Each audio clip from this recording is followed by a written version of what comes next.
मुख्यमन्त्री ममता ब्यानर्जीले आज जलपाइगुडीमा चुनावी सभालाई सम्बोधन गर्ने। तृणमूल प्रार्थी निर्मल चन्द्र राईको समर्थनमा ब्यानर्जीले सम्बोधन गर्नेछिन्। मुख्यमन्त्री ममता ब्यानर्जीको चुनावी सभा आज दिउँसो 1 बजे जलपाइगुडीको एबीपीसी मैदानमा हुनेछ। यो जनसभा जलपाइगुडी लोकसभा निर्वाचन क्षेत्रमा तृणमूल कङ्ग्रेसका उम्मेद्वार निर्मल चन्द्र राईको समर्थनमा आयोजना गरिएको हो। मुख्यमन्त्रीको जनसभामा सहभागी हुन बिहानैदेखि मानिसहरू सभास्थलतर्फ लाग्न थालेका छन्। सभास्थल वरिपरि पुलिसको निगरानी बढाइएको छ।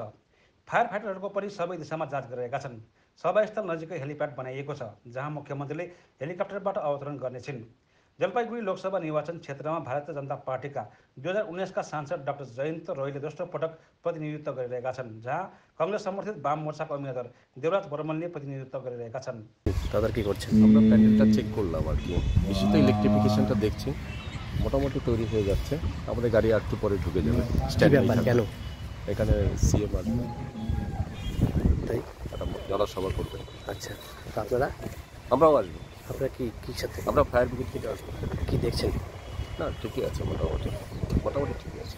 মানে সব? হ্যাঁ, আমরা একটু দেখে নিচ্ছি। কখন হবে কিছু টাইম? টাইম তো দেওয়া আছে একটা আসবে।